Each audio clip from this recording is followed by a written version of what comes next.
Hello and welcome to News Tonight. I am Rhoda Ngonzi. Let's take a look at the headlines.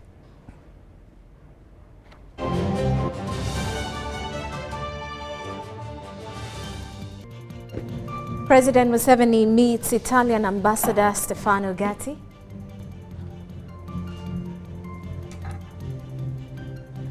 Outbreak of red eyes worries experts, schools and prisons the most affected. Meanwhile, Public Accounts Committee sustains query of 47 billion shillings. And in sports, Uganda still enjoying itself at the 2023 African Games.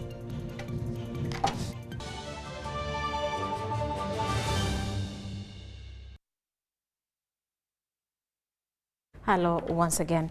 President Yoweri Museveni has implored Italian investors to support Uganda through investing in the East African country. The president made the appeal today while meeting a delegation from Italy led by the ambassador Stefano Gatti, the Director General of the Italian Agency for Development Cooperation at State House in Entebbe. President Museveni commended the Prime Minister of Italy, His Excellency Her Excellency Giorgia Meloni, for her quick response to his idea of sending a delegation to Uganda to identify investment opportunities in the country. He told the delegation that Uganda has a lot of natural resources, adequate labor, and a lot of investment opportunities that need to be tapped into. We took over here, we had now to link the town with the village. Our villages with the town here. For the milk, we were able to make the villagers produce for the town. So our production jumped from 200 million liters a year to now 5.3 billion liters a year. And we are going to overtake that little Holland. Because I went to Holland, they said they were producing 10 billion. I said, how can you produce 10 billion when we are going to overtake you? So I'm targeting overtaking Holland to go to 20 billion liters. We are moving, but I think we can move much faster if our cultural relatives, the Europeans, join us. The first thing that our Deputy Prime Minister said when he met your Prime Minister in Rome, where I had the honor to be present, is that from the start of this year, Uganda is a new priority country for the development cooperation of the government of Italy. And our mission is to, first of all, respond to the first priority that your Prime Minister, based on your indication, has given to us, that is the coffee sector. So how can we work coffee sector? Uganda is a key coffee country in the world, and we have already some important coffee private companies in Italy that buy and invest on Ugandan coffee. We agree together that coffee is one of those sectors that has these important challenges of remaining strong in the production, but facing climate change and the effect of climate change. So to do that, we need a lot of investment. Uganda needs a lot of investment. We need our companies to come here, but also to have the funds of the government in order to invest. In the next days, we will develop together a major project in the coffee sector. Uganda is also leading the effort in the African, with all the African partners, and we are proposing that Uganda works with us on a regional project. After the summit, I held meetings with the Deputy Prime Minister and the Minister of Foreign Affairs and International Cooperation, His Excellency Antonio Tajani, and several potential Italian investors. Your Excellency, I also requested Tajani to send an Italian delegation of potential investors to Uganda to explore investment opportunities in our country.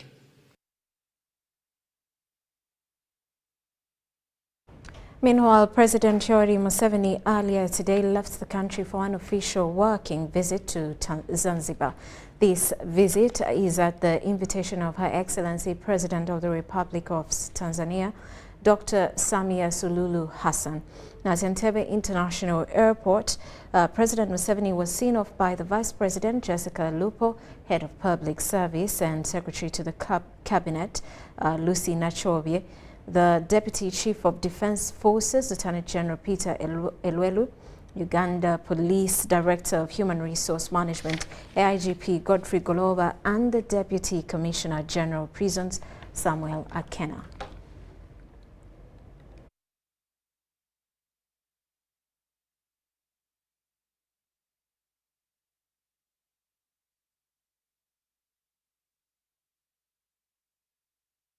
Now, the Prime Minister, Rhoda Ngonzi, has this morning held a follow-up meeting with Italian industrialists in the coffee subsector following the meeting the delegation had with the President on identifying investment opportunities in the country. According to Ngonzi, the Italian industrialists come with investors willing to contribute to the development of the country with a plan to implement through 5 key areas such as education, agriculture, health, water and energy. A delegation led by the ambassador Stefano Gatti said Uganda is a new priority country for Italy's development cooperation, starting with the coffee sector.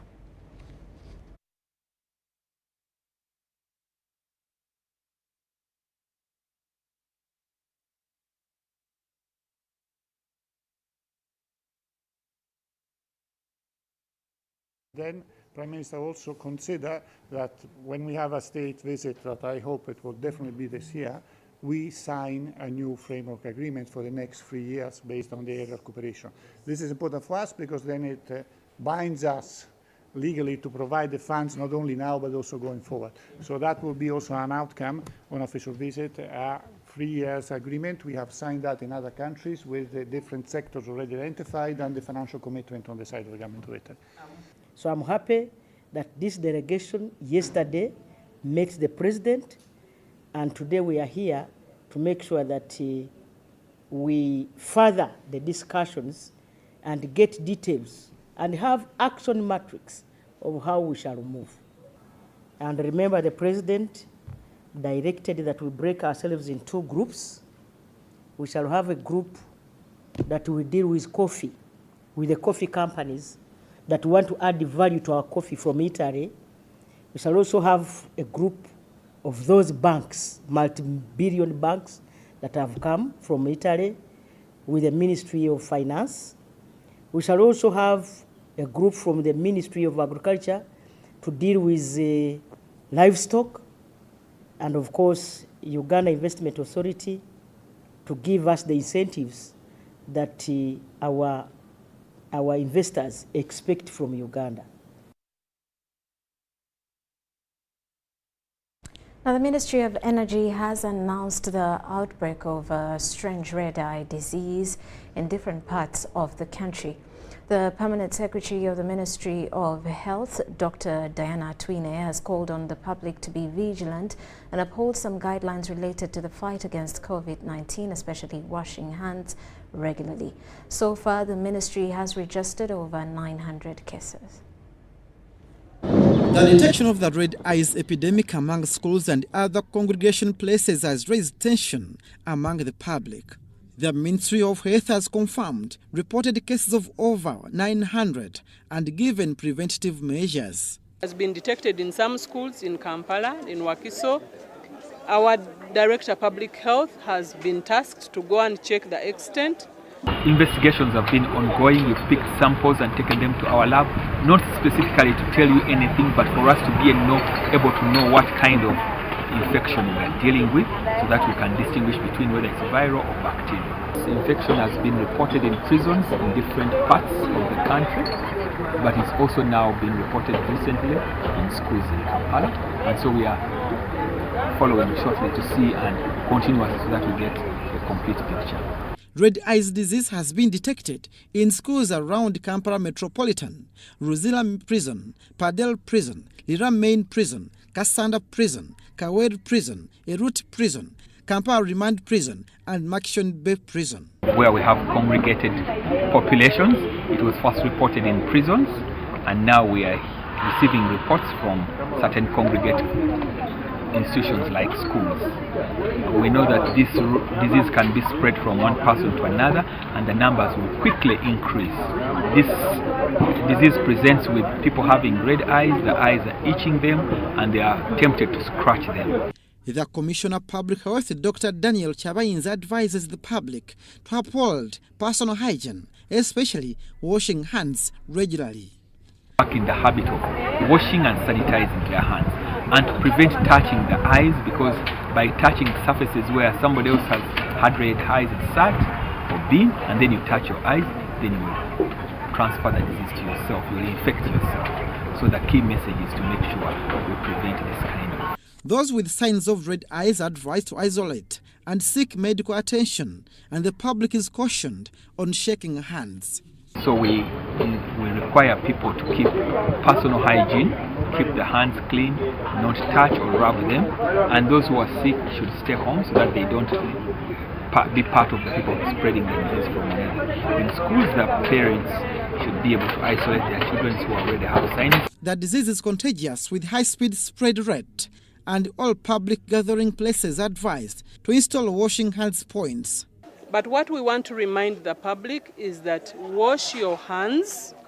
If you have red eyes, actually don't go to be with the rest, because you may not avoid touching, you know. But even if you find yourself with someone with red eyes, you can actually avoid red eyes by simply observing washing your hands all the time. And you can be safe. For schools in Kampala Metropolitan where this contagious disease has been detected, students with signs are isolated, while others are sent back home. Abdul Nasir Lubama for UBC. Parliament has initiated public consultations on the Anti-Counterfeit Goods Bill 2023. The bill, tabled by Bujiri Municipality Member of Parliament Asman Basalirwa, aims at safeguarding legitimate businesses by prohibiting counterfeit goods. Last year, Bujiri Municipality Member of Parliament Asman Basalirwa introduced a private member's bill titled the Anti-Counterfeit Goods Bill 2023 to Parliament. The bill was seconded by Soroti City West MP Jonathan Ebwaru, and they have now disclosed the status of the bill. We are going to begin having public consultations on as far as this bill is concerned. And as you are aware, public consultations are very crucial in legislation because these bills or these laws are made for and on behalf of the people. With support from different partners, including the Anti-Counterfeit Network, the MPs will gather public views from selected regions, including Eastern, Northern and Western Uganda, over the next 3 months. We want to request that as we move to the different regions and places, we want to request maximum cooperation, maximum attention, and we want to gather as diverse views as possible because we want at the end of it all to have a piece of legislation that is representative to all the people. The proposed bill aims to prohibit trading in counterfeit goods and substandard products that infringe upon protected intellectual property rights, as well as to prohibit the sale of counterfeit goods. We need to find a solution together, and the starting point for anything in society is the law. The law has a nexus, has a connection and controls everything. So it's a big milestone and achievement that we now have a law in place. Basalirwa highlights the lack of effective enforcement mechanisms to address counterfeiting, which undermines legitimate trade. What we have are pockets of 1 or 2, 3 lines in different pieces of legislation.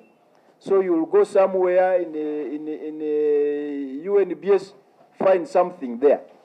You go in the laws that relate, for example, to intellectual property, you find 1 or 2, 3 aspects there. So for the first time in the history of this country, we want to make a piece of legislation that comprehensively addresses the issue of counterfeit of goods and services. MP Jonathan Ebweru appeals to members of Parliament to unite and enact legislation to combat counterfeiting. The issue of counterfeit poses a risk to our lives, and all of us must come together to fight it. The bill was initially introduced in 2015, but Cabinet withdrew it, citing the presence of other laws addressing counterfeiting goods. Lydia Chomkama and Gloria Gutabinji, Parliament. Meanwhile, the Ministry of Foreign Affairs, through its Department of Diaspora Affairs, is steadily progressing towards the establishment of a comprehensive national diaspora policy aimed at assisting Ugandans living abroad. This initiative was emphasized by Ambassador John Muhingo, the head of the Diaspora Affairs Division, during a session at the Ministry of Foreign Affairs. Currently lack an existing diaspora policy to provide them with guidance. Ambassador John Muhindo emphasized that this diaspora policy will serve to organize, streamline, and govern the management of diaspora affairs, transforming it into a more unified and influential constituency. We need channels to address issues committed in the foreign countries against our citizens. We can't. You can't extradite an Arab to come and face the court here. Neither can you go there and open a case against him, because there's no mechanism to do that. We need something, some instrument through which we can use legally, even if it is necessary to apply international law, to make sure that our people get justice. One of the primary motivations behind the formation of this policy is the necessity to organize, harmonize, and empower the diaspora community, particularly in anticipation of potential economic challenges and turbulence resulting from global conflicts. By making sure that government looks for funding for this cause. Money attracts money. All these countries I'm telling you about, Kenya and the rest, they are spending money by extending services to the diaspora. They are spending money by making sure that they contribute to the diaspora circles and all this, so that at the end of the day, the diaspora can pay back by contributing to the socio-economic development of this country. Otherwise, we have to prepare for the unknown. To ensure the effectiveness of the national diaspora policy, it is imperative for Uganda to conduct a thorough diaspora mapping exercise to accurately identify its citizens living abroad. Diaspora mapping has three components. One, it locates where these people are, in their geographical areas. So with diaspora mapping, we can know that there are so many Ugandans in North America, that is Canada and USA, and this is how much they contribute. There are so many in Europe, there are so many in Asia, there are so many in Africa. Then we can be able to confidently say, from these geographical areas, this is what we get contributed to the economy. Additionally, Ambassador Muhindo highlighted the importance of implementing a parish development model or similar arrangements to provide support to Ugandans residing abroad. Mariana Wari for UBC. And now the turnout of communities in Bamunanika, Luweero district for the update of the NRM register is rekindling hope among members for the party's resurgence in these areas. However, the registration program faces challenges in some areas. Some community members lack national identity cards, claiming they were confiscated by money lenders. Team members in Luweero, particularly in Bamunanika County, have shown up in large numbers to update and register in the NRM register as part of a 5-day campaign in preparation for the upcoming elections. The Greater Luweero districts were once strongholds of the NRM, known for their embrace of the 5-year liberation struggle in the 1980s until recent defeats in the 2021 general elections. However, the ongoing updating and registration exercise, especially in Bamnanika, has seen communities converging at registration centers, raising hopes for the NRM reclaiming its former popularity and support. I remember when we met the youth, they regretted when the wave swept all the NRM candidates in the Buganda region. That was a very big mistake on our side, but this time, we assure you, history will not repeat itself.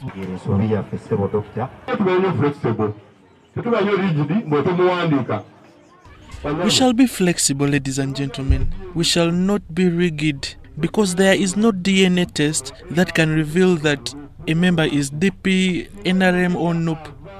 Just welcome whoever is willing to be part of us. This occurred in Bamnanika County, Luweero District, during the registration and updating process, where members were joined by the State Minister for Higher Education, Dr. John Chrysostom Moyingo at Kakola.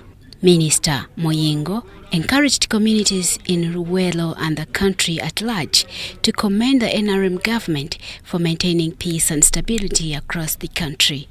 He advised them to continue supporting the NRM party by registering in the yellow books.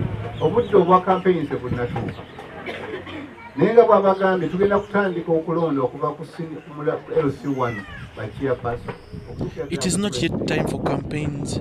At this time, we work hard to fight household poverty through various programs by the government. But the advice I give you, when the time comes, choose the right people who will lead us from village level up to presidential level. Don't only elect the president, because the president needs the right people to work with, right from the levels of LC1. Abdul Karim Waswa, the Greater Luweero ONC coordinator, cautioned communities against disrupting the NRM registration exercise. He also stressed the importance of transparency and trustworthiness in government-funded programs like PDM for the betterment of these initiatives. Jane Nyuramjia, Salongo Kasimante, UBC. And a groundbreaking exhibition titled Because of Her has opened its doors to the public with an aim of shedding light on the often overlooked contributions of Ugandan women throughout the country's history. The exhibition, curated by Kenyanji Kashia and her sister, aims at celebrating the resilience and achievements of women who have shaped Ugandan society.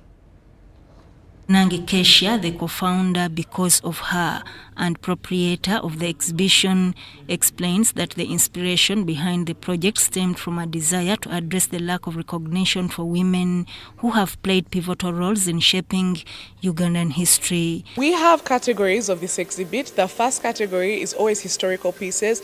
We go back as far back as the 1800s to tell stories of Ugandan women that have been washed away from our history, because we wanted to show that even at that time, women were doing things that are substantial in our society. Even at that time, women were going against the grain. Even at that time, women were making amazing contributions. Then the second part of our exhibit talks about women who are inspirations, women who existed in the 30s, the 40s, the 50s. These are the women who are actually responsible for shaping what we have today. That's actually why we have our name. Our name is Because of Her. And we wanted to show that because of such and such a lady, this is what we have today. She emphasized the importance of acknowledging the stories of women who have defied societal norms and made significant contributions to various fields. So our main impact is, first of all, to educate the Ugandan public about these women. That's why we keep actually this exhibit free. We want as many people as possible to interact with this information.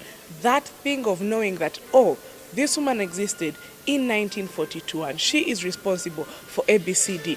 The exhibition, which explores the theme of nature versus nurture, features stories of women who have challenged traditional gender roles and norms. Among the prominent figures highlighted in the exhibition are Yvonne Namaganda, who displayed remarkable courage during the Budo Primary School fire tragedy, and Teresa Matovu, the first female TV producer in Uganda whose innovations helped shape the television industry in the country. I'm here attending the exhibition because of her, and I'm standing by my mother's poster, Teresa Mary Matovu, commonly known as Auntie Treasure.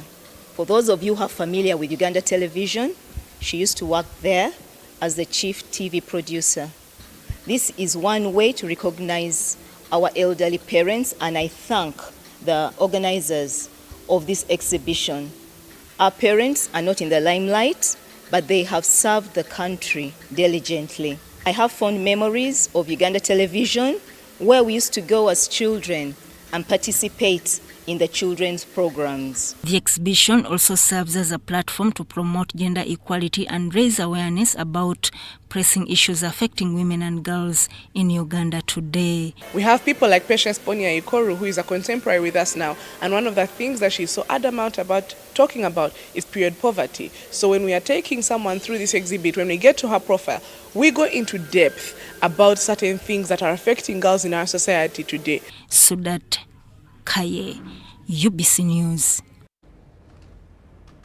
Meanwhile, Minister for Energy and Mineral Development Ruth Nankabirwa has appealed to parents to encourage girl children take on science subjects at an early stage. While officiating at the 2024 Women in Energy Forum, the minister reiterated on the role of family in shaping the future of children, even their education progression.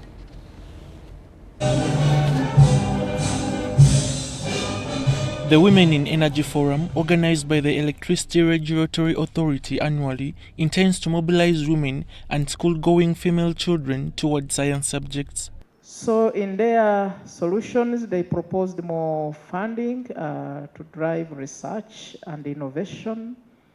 They proposed that we should promote reading, writing, and numeracy as early as possible, because it is the basis for doing sciences, that there is need for more research in technology. There is need to have initiatives to break the gender biases at all levels. The energy sector is pursuing the target of increasing number of females in the energy and extraction industry, which begins with the adoption of science subjects in secondary schools. In addition, the project is purposed to interest students in pursuing science, technology, engineering, and mathematics. We believe that it's not enough to look at women at the top. The journey starts in primary school, secondary, through university. So we must get it right at the grassroots so that we have the right group of women growing to the top. During this year's forum, experts recommend the introduction of science clubs in secondary schools, and sector players are encouraged to spare time to engage science students. It is important that you nurture and have some mentors and champions. Have people you look up to. And your mentors could be physically here in Uganda, but you can also have mentors that you look up to. You might follow a great woman somewhere in New York, and you're just following their career journey and understanding how they're breaking barriers. Family, being the primary group in the society, is encouraged to support girl child intending to prefer science subjects. The story begins from where you grow up from, before you join the school. What kind of mother, what kind of guardian do you grow with? Is that person one that encourages you, the girl in the home? Is there an affirmative action in the home where you are coming from? The mothers of today, with the many things that we do we have time to go through the tables? To counter barriers in the education sector, innovative teaching mechanisms are emphasized to attract female students into the energy and extraction related disciplines. So it needs to start right from the roots. The levels of career guidance might keep varying depending on the education level of the students. Maybe they can always have a 1-hour class just for career guidance. The Ministry of Energy is male-dominated, with only approximately 30% of female staff, and these work mostly in the lower echelons of the ministry's structure and administrative roles. However, women are making inroads into the management of the sector to achieve institutional gender equality norms. Komagum Rogers and Abdul Nasir Lubwama for UBC. Ministry of Works and Transport has assessed the state of roads in and around Chisozi area between Sembabule and Gomba districts. The assessment is a follow-up to a recent presidential directive to have roads in the area upgraded to ease transportation of farmers' produce. The district chairperson Gomba, retired Lieutenant Godfrey Chividi, welcomes the move as timely.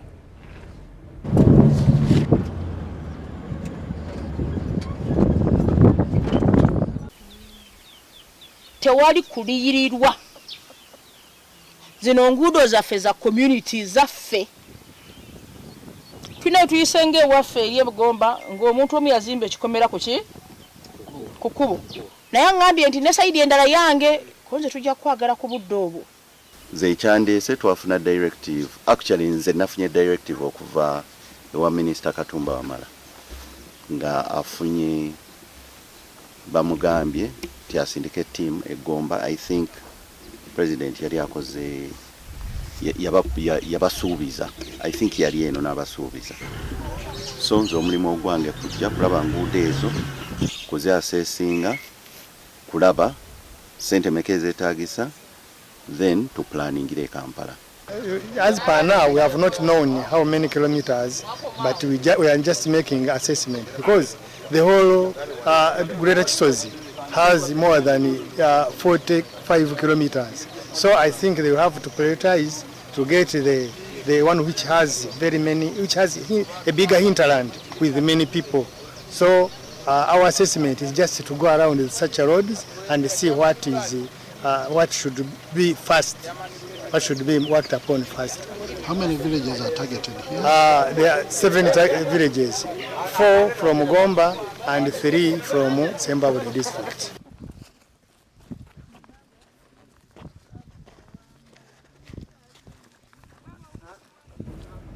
And with that, we take a quick break. We'll return with more details. This is News Tonight.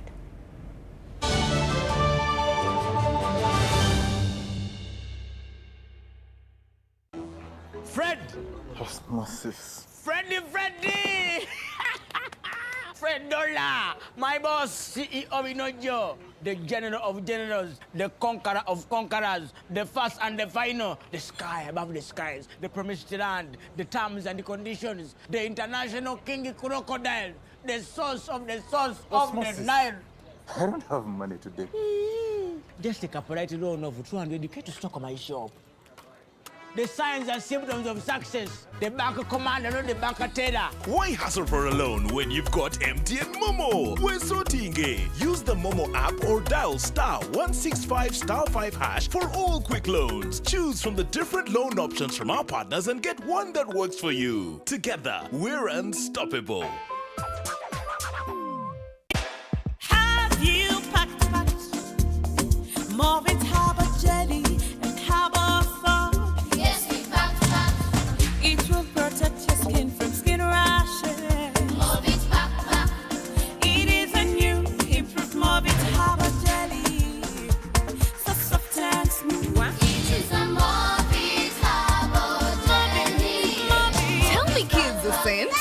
Any irritations? No more rashes and irritations. Movit Harbour Jelly and Harbour Soap is rich in natural herbs for a smooth and glowing skin. Movit all day confidence. The government of Uganda and the Uganda Bureau of Statistics is calling upon all stakeholders such as the chief administrative officers, city mayors, resident city commissioners, city clerks, city and division councillors, wards and LC chairpersons, as well as the residents and business communities to cooperate with the UBOS field teams as we embark on advanced preparations to conduct the National Population and Housing Census on the 10th of May 2024. The census will be a 10-day exercise to obtain statistical data and information that will be used for planning and policy formulation, including information on 1. How many we are, 2. Where we are, 3. How we are living, 4. What we own, and 5. Where we access services from. The Uganda Bureau of Statistics has now started listing of households and mapping in the 11 cities of Arua, Fort Portal, Gulu, Hoima, Jinja, Lira, Mbale, Masaka, Mbarara, Soroti, and in the Greater Kampala comprising of Kampala, Wakiso, and Mukono districts. For more information, please call 0755 342 128 or 0773 342 128. This message is brought to you by the Executive Director and Census Commissioner, Uganda Bureau of Statistics. Census 2024. It matters to be counted.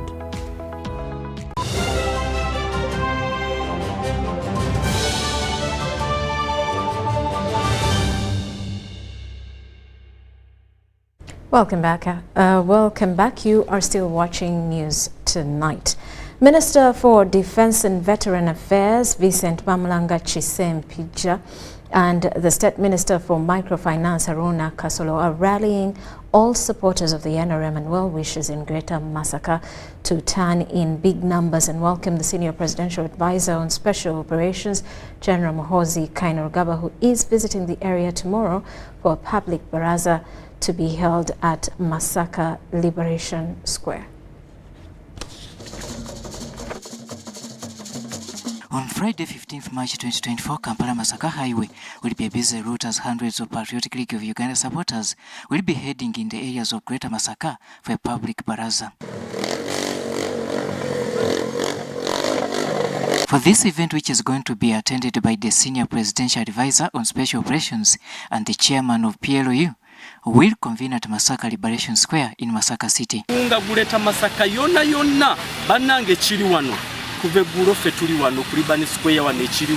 Tweteesetese ekimala okusobola okuba nti tuyita abantu bajje ku Liberation Square Masaka enkya. Kubanga kye tusobola okukola nga ffe twekozeemu omulimo ne tusonda ne tuteekawo pikipiki ezisoba mu 1,000 ezigenda omujjeruka ya paka wano. According to organizers and security operatives in Masaka, all is set for the day. So we are ready, we are set as you can see, and let people come and celebrate with the General. We are going to have, music here with Bebe Cool, Eddie Kenzo, Chameleon, and there are so many national artists who are coming, even the local ones. They should come and we really have fun. With a few hours left to the event, Ministers of Defence and Veteran Affairs Vincent Bamulanga Chisempija and the State of Microfinance Haruna Kasolo and other leaders are combing the grounds.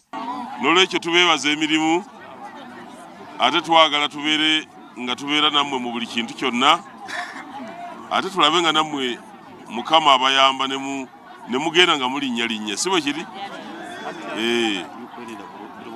nolwekyo timweraliikirira kubanga era wano waffe ebyokwerinda biri bulungi. All leaders, we have worked together, we have mobilized and sure we have mobilized massively, and tomorrow we expect more than 100,000 people.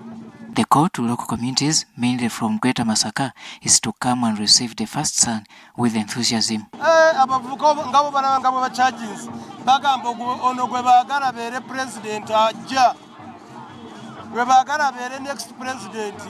The enthusiasm is too much in the Masaka sub-region. People are eagerly waiting to receive their leader, and we can assure everybody that we have not transported anyone. People are coming from the entire Greater Masaka sub-region to to receive our chairman. According to David Kavanda, the PLU national spokesperson, Jenum Hoskan Rugaba will in the morning hours of Friday 15th March 2024 arrive in Greater Masaka through Lukaya in Kalungu district. In Haijia, here at Lukaya Town Council, the chairman of the Patriotic League of Uganda is going to land here, and we shall have a procession from Lukaya up to Masaka, where we are going to hold our first baraza as Patriotic League of Uganda. The event is a public baraza bringing together communities from the Greater Masaka sub-region, that is to say the districts of Kalungu, Mityana, Masaka, Mubende, Sembabule, among others. Robert Onyango, UBC News. And 6 suspects allegedly involved in financing, recruiting and aiding terrorism activities in various parts of the country have been committed to the International War Crimes Division Court for a full trial. The 6 accused persons in this matter include Walusimi Musa, Cheyune Ismail Elias Bogman, Mobiru Musa, Kabanda Musa, Muhammadi Ali, and Kabonge Umaru Ojabo. They have been on remand for 1 year and appeared before Magistrate Rhoda Ngonzi for committal. According to the indictment against the accused, they are facing charges of financing terrorism activities by ADF in the eastern Uganda and the Democratic Republic of Congo, supporting terrorist groups, and professing to belong to ADF. The prosecution alleges that between 2017 and 2022, the 6 accused persons recruited and trained individuals in different parts of the country to join Allied Democratic Forces ADF with the intention of carrying out terrorism activities.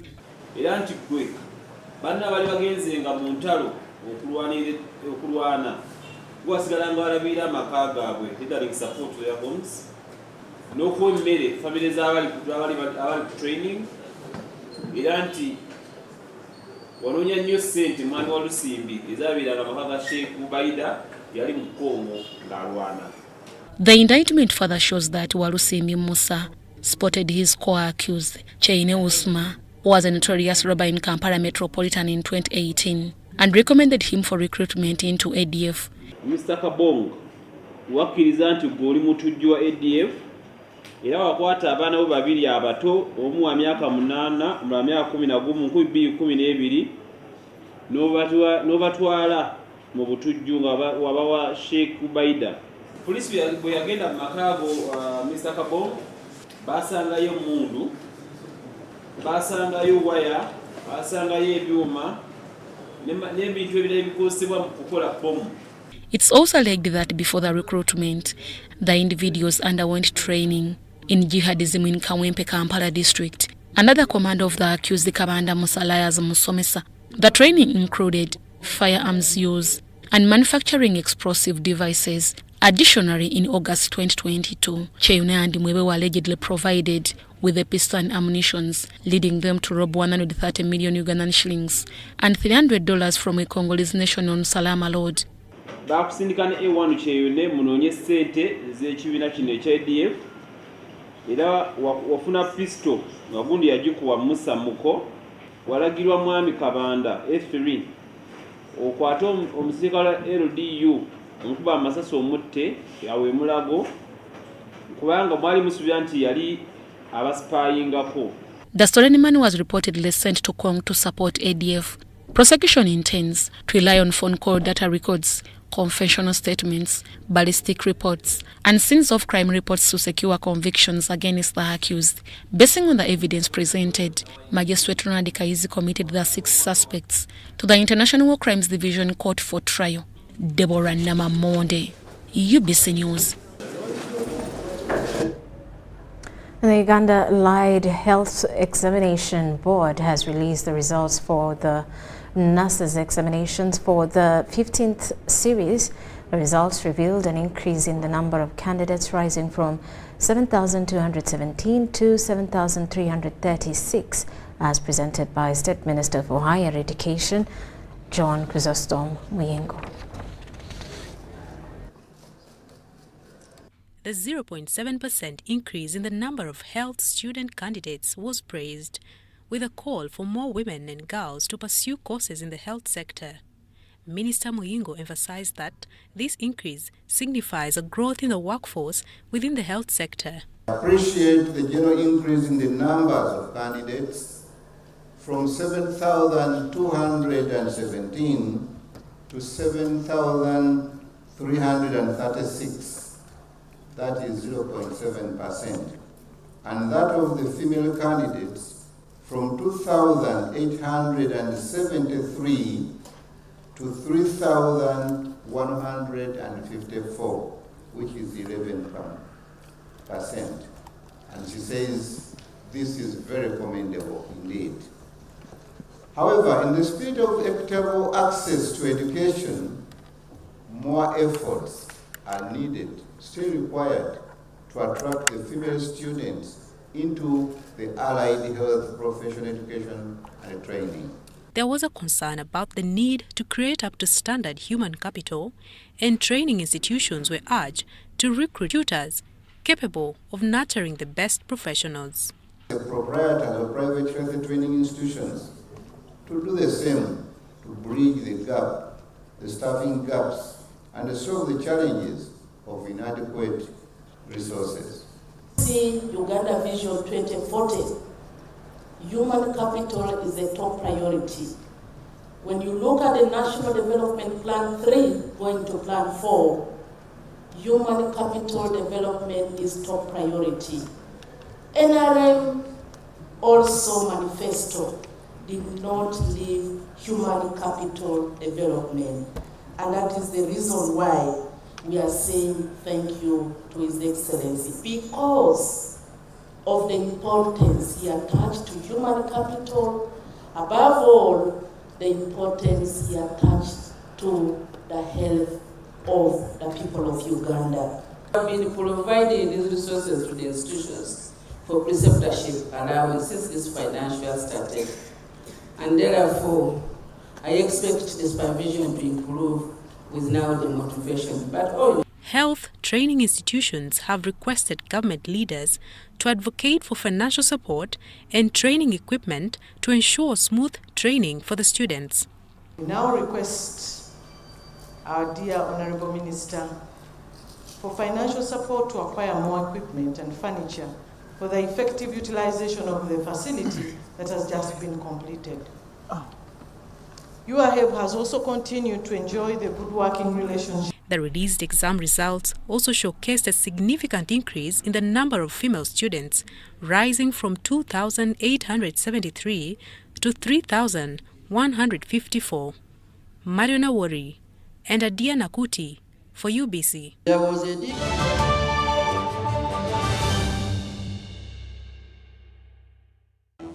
Fred! Osmosis. Freddy! Fred Dollar, my boss, CEO Inojo, the general of generals, the conqueror of conquerors, the first and the final, the sky above the skies, the promised land, the terms and the conditions, the international king crocodile, the source of the Nile. I don't have money today. Just take a polite loan of 200k to stock my shop. The signs and symptoms of success. The bank commander, not the bank teller. Why hassle for a loan when you've got MTN Momo? We're sorting it. Use the Momo app or dial *165*5# for all quick loans. Choose from the different loan options from our partners and get one that works for you. Together, we're unstoppable. Attention everyone, the Ministry of Health has planned to vaccinate all persons aged 1 year to 60 years old to protect them against yellow fever disease. The mass vaccination will take place in 53 districts in these regions: Kampala, Buganda, Teso, Ankole and Karamoja. Vaccination is free and available at all government health facilities and outreach posts in these regions. The vaccination campaign will take place from April 2nd to April 8th, 2024. The vaccine is safe, effective and free of charge and has been approved by World Health Organization and Ministry of Health. This message is from Ministry of Health with support from Gavi. The 7th Uganda Water and Environment Week will take place from the 18th to the 22nd of March 2024 under the theme Rethinking Collective Action and Innovative Solutions to Water, Environment and Climate Change Crisis in Uganda at the Ministry of Water and Environment Headquarters in Luzira, Kampala. As part of the week, key sector international days, that is the World Water Day, International Forestry Day and the World Meteorological Day are commemorated. Various events such as panel discussions, site events, paper presentations and exhibitions will be organized for the sustainable ecosystem and the development of Uganda by different stakeholders on water and environment issues. Uganda Water and Environment Week 2024 is organized by the Ministry of Water and Environment through the Water Resources Institute with support from development partners. The week will be opened by the Deputy Speaker of Parliament, the Right Honourable Thomas Tayewa. For more information, visit our website at www.mwe.go.ug. Fred! Osmosis. Freddy! Fred Dollar, my boss, CEO Inojo, the general of generals, the conqueror of conquerors, the first and the final, the sky above the skies, the promised land, the terms and the conditions, the international king crocodile, the source of the Osmosis. the Nile. I don't have money today. Just take a polite loan of 200k to stock my shop. The signs and symptoms of success. The bank commander, not the bank teller. Why hassle for a loan when you've got MTN Momo? We're sorting. Use the Momo app or dial *165*5# for all quick loans. Choose from the different loan options from our partners and get one that works for you. Together, we're unstoppable.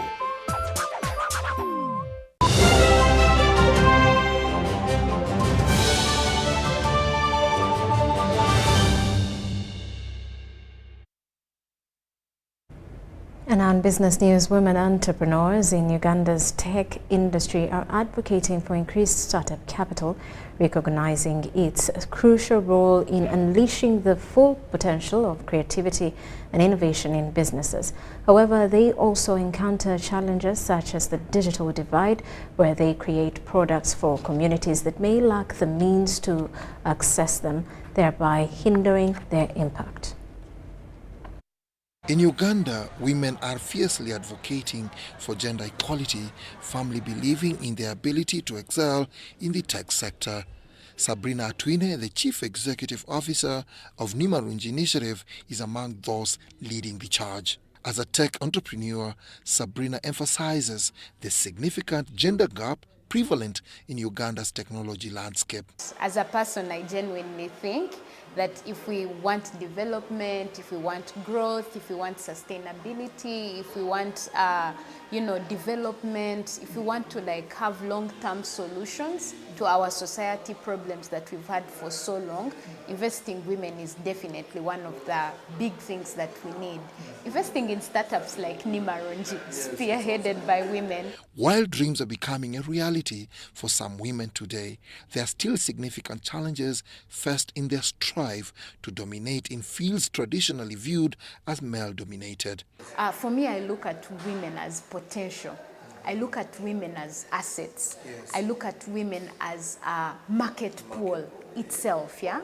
But the challenge is that these women are still, even with the advancements, there are still so many inequalities.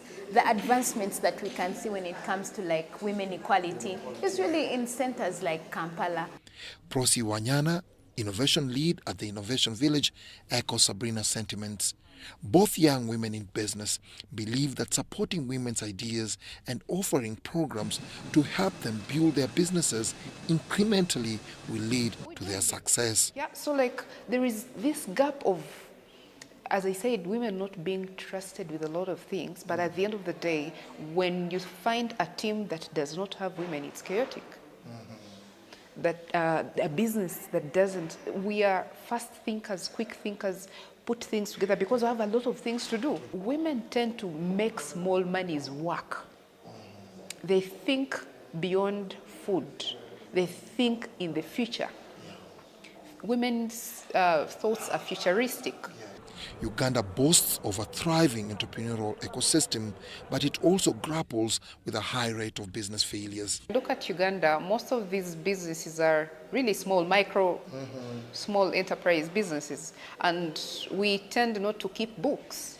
Yes. So you find they know I lent in Mama Nandu to salt. I gave her credit. I lent so and so. They know them in the head, but they don't have it written. Yeah. They do not do balancing. I went with 50 shillings and I bought this and this and this. I've sold this. Now I've got a profit of 100. Yes. So like the data. Mostly data is the one that is failing most of the businesses here. And when it comes to women juggling a lot of things, like I have to make sure the kids are eaten, I have to make sure the house is in order, I have to make sure there is food on the table. By providing opportunities and support, young women in the tech industry aim to not only bring their innovative ideas to fruition, but also contribute significantly to the growth and success of businesses in Uganda and beyond. Dennis Igoa for UBC News. And the third edition of the International Women's Day Katale Home Marketplace, organized by the Private Sector Foundation in Uganda with support from MasterCard Foundation, kicks off tomorrow, the 15th of March to the 17th in Jinja City. The event that will feature business clinics seeks to give women in business a platform to network, expand their market reach, and also inspire future generations. The Women's Day Katale is scheduled for Friday, March 15th to 17th at the Dam Waters Rugby Ground in Jinja will offer numerous advantages for participating women entrepreneurs, providing them with a platform to showcase their products and services to a diverse audience.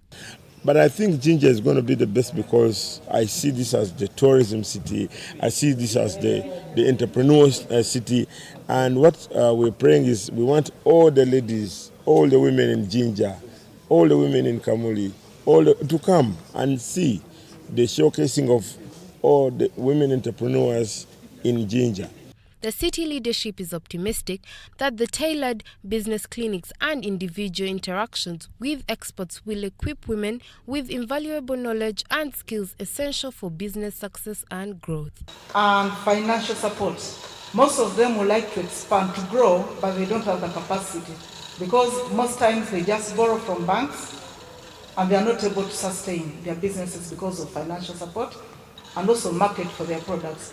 We have women who are working on these craft things. They are quite a number, but they don't have markets for that. We have women who are making porridge from different pumpkins, porridge for babies, but they don't have markets. I also have a number of women groups I know of that are involved in the production, for instance, of soap, but they are doing this on a very small scale.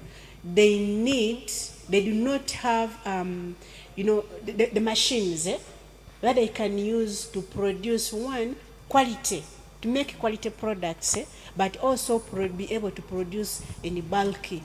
Because the more volumes you produce, the higher the profit.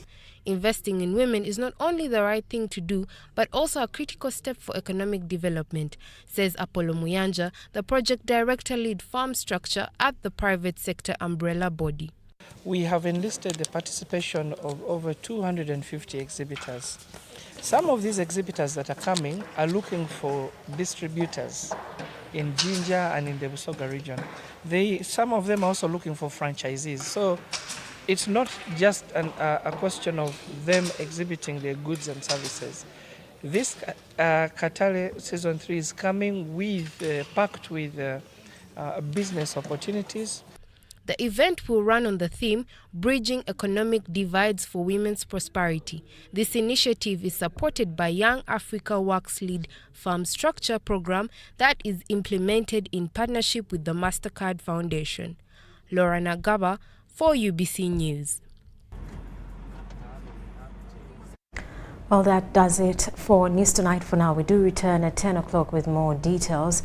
I am Rhoda Ngonzi. Do stick around.